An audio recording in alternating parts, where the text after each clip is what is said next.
A media sesión. Vamos a comentar las previsiones económicas, ese cuadro que ha actualizado hoy la Comisión Europea. Bruselas ha elevado al 2,1% las previsiones de PIB para España, prevé un déficit del 3% en 2024. Luego las cosas se ralentizan un poco en 2025, pero bueno, lo primero es valorar estos datos. Sara, ¿a ti qué te han parecido? Pues le tenemos que dar una valoración francamente positiva, ¿no? Hace unos meses que estábamos hablando de posibilidad de recesión y, sin embargo, en general todas las economías occidentales estamos creciendo y particularmente España con fuerza, pues muy buenas noticias. Este 2,1% de Bruselas está por encima del 2% de la propia previsión del gobierno español, así que muy positivamente. Pablo, ¿tú cómo lo ves?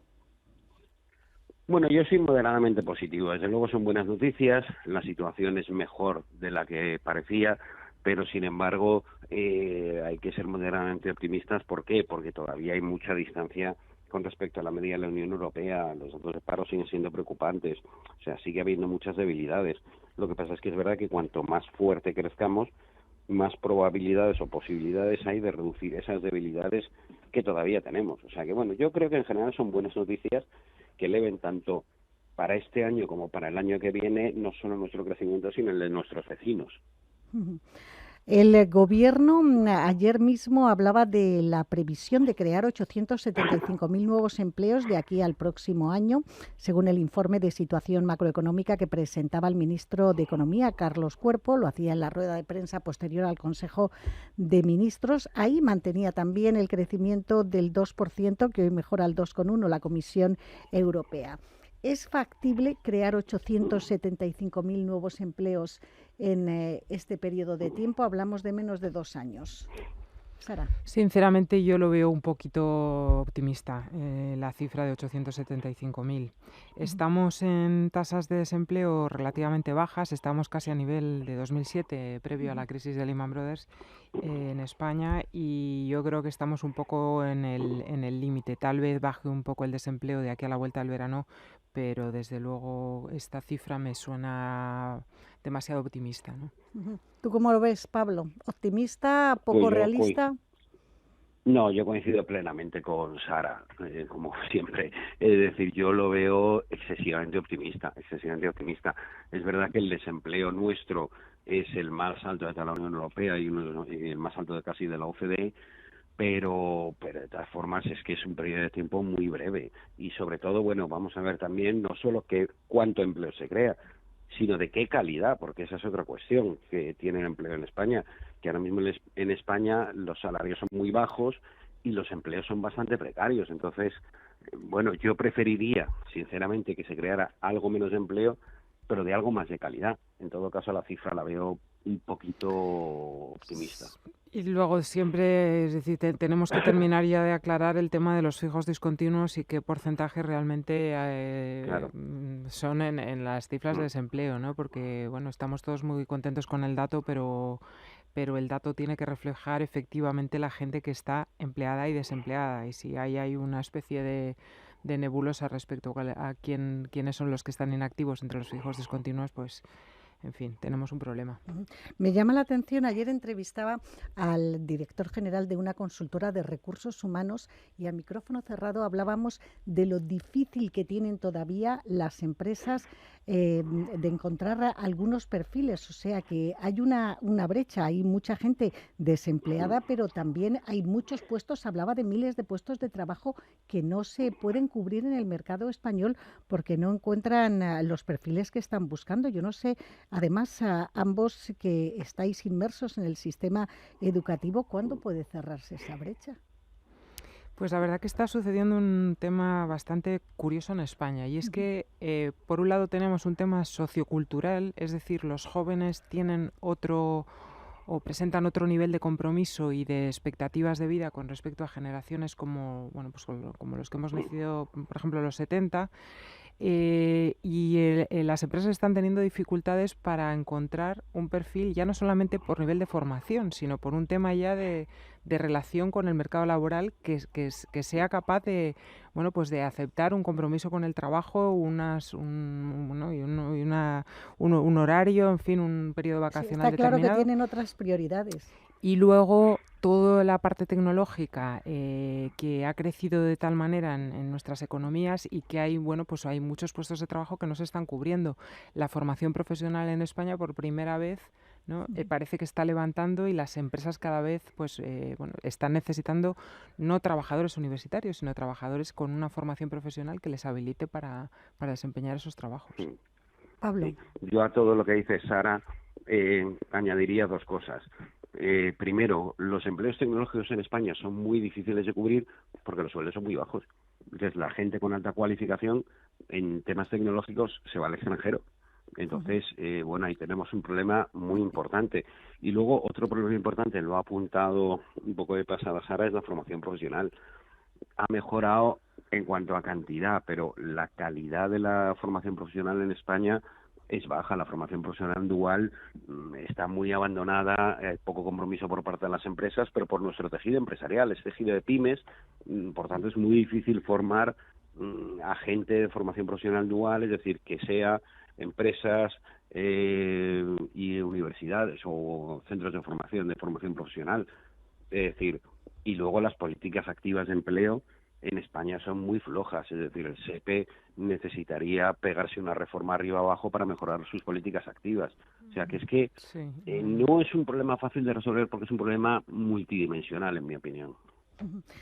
Pues parece claro que todo el mundo tiene mucho por hacer porque hay muchos buscando que no encuentran trabajo y otros que están buscando trabajadores y que tampoco los Sí. encuentra. Todo el mundo va a tener que arrimar el hombro y andar un trecho de ese camino hasta ver si se encuentran.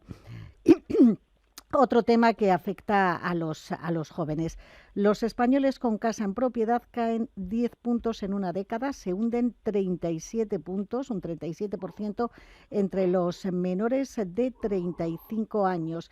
Y hay que tener en cuenta que la vivienda es el principal bien que tienen las familias, representa casi el 42% del valor total de sus activos.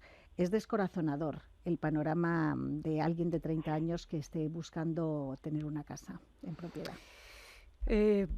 Bueno, por un lado, en España tenemos realmente una cultura muy asentada con respecto a la necesidad, ¿no?, de tener una casa en propiedad. Sí, Que es eso verdad. es un debate que yo creo que merece una reflexión. O sea, no necesariamente la felicidad de uno o digamos, el éxito de uno en la vida pasa por tener una vivienda en propiedad. Pero es verdad que forma parte de nuestra educación y que lo vemos extraño si eso no sucede.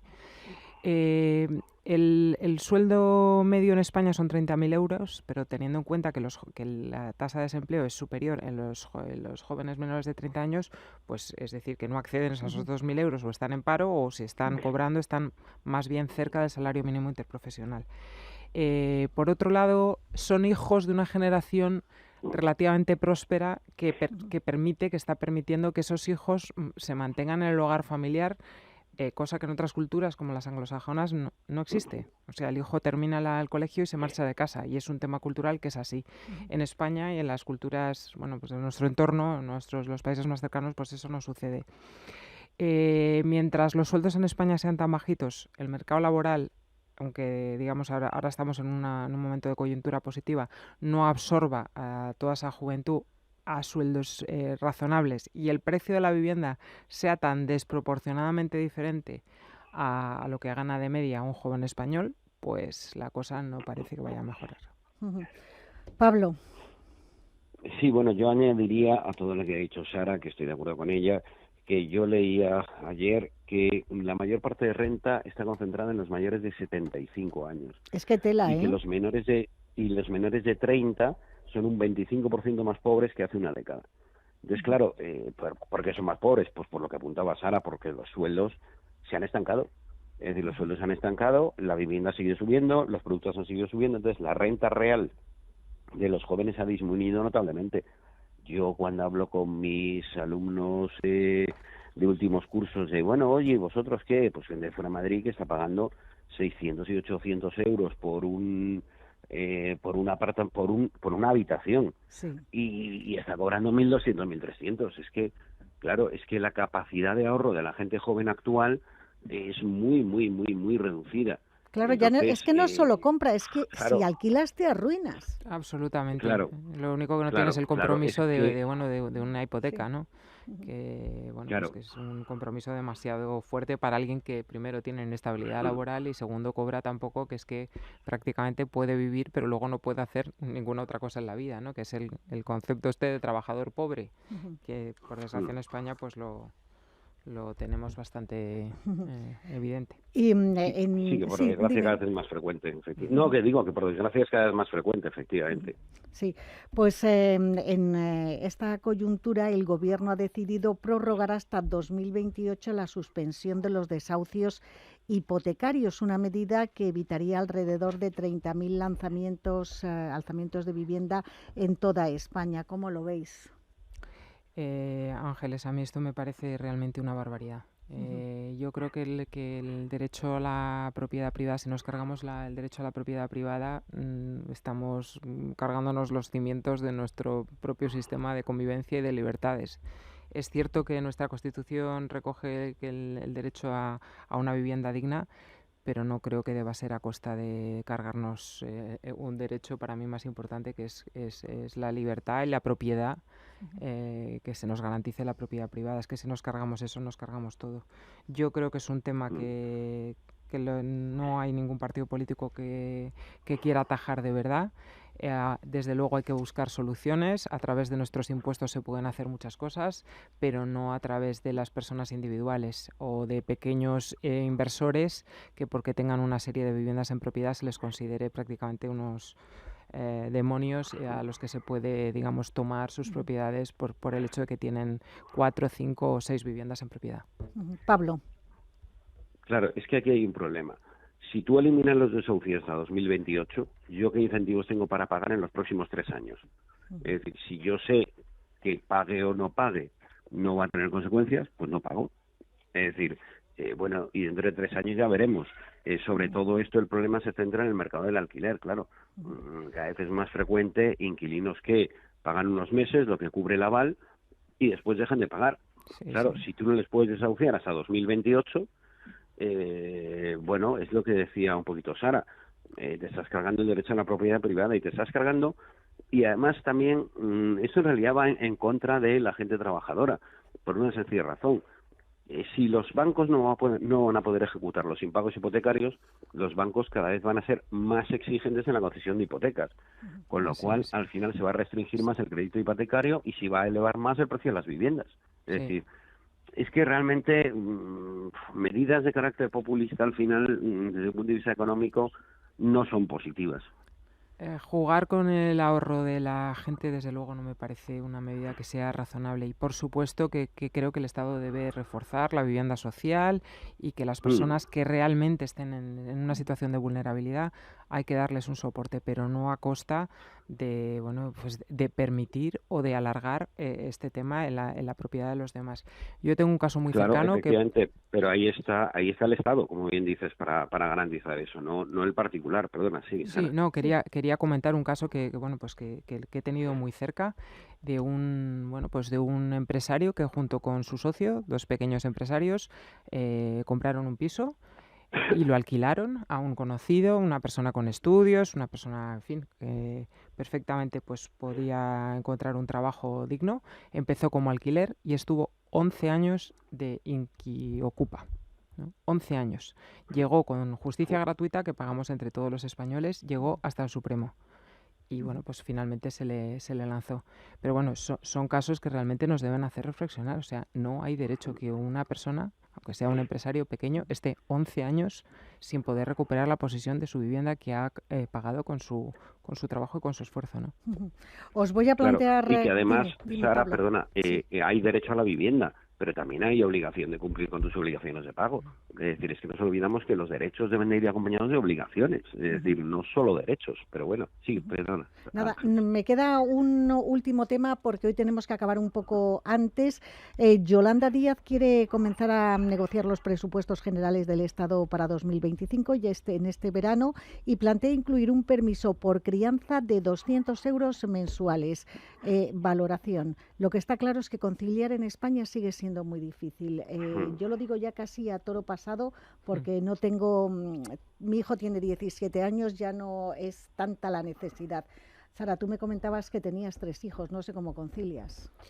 Bueno, Pues como puedes. yo también ya los tengo mayores, pero bueno, uno cree que cuando ya son mayores pues los necesitan menos y no es así. Es mentira. Y es mentira, pero bueno, la conciliación debía ser durante muchos años, ¿no? Considerando además que se independizan con casi 30 de media en España. Yo todas estas medidas, pues bueno, que las recibo positivamente, pero al final yo pienso como economista en las cuentas y digo, bueno, es que siempre que vienen las vacas gordas, pues nos dedicamos a sacar medidas que suenan bien a quien no le gustan 200 euros, estupendo, pero claro, yo no me queda más remedio que pensar como economista y decir, Dios mío, es que estamos por encima del 100% de la deuda pública en España, ¿no? Ahora parece que las cosas van a bajar, pero aún así, oiga, tengamos cuidado, ¿no? con este tipo de medidas, sopesémoslas bien. Pablo, no sé en tu casa cómo se concilia. Pues también cómo se puede. Pero bueno, pero mira, Ángeles, esto ya lo hemos vivido. Es decir, yo cobré el cheque bebé de 200 euros, es que además es la misma cantidad. Entonces, al final, vamos a ver, seamos sinceros, hoy en día, con los 200 euros, no vas a ningún lado. O sea, está muy bien, como decía Sara, te viene muy bien, pero no te arreglan la vida. Y sin embargo, el valor agregado de esos 200 euros es muchísimo dinero. Entonces, al final, una vez más estamos en medidas populistas que ya se han probado y que se ha visto que no son eficaces porque no arreglan la conciliación de la gente. O sea, con 200 euros, si me dijeras, te pago una mujer para que se encargue de tus hijos mientras tú estás trabajando, vale, pero es que con 200 euros hoy en día no pagas nada al mes.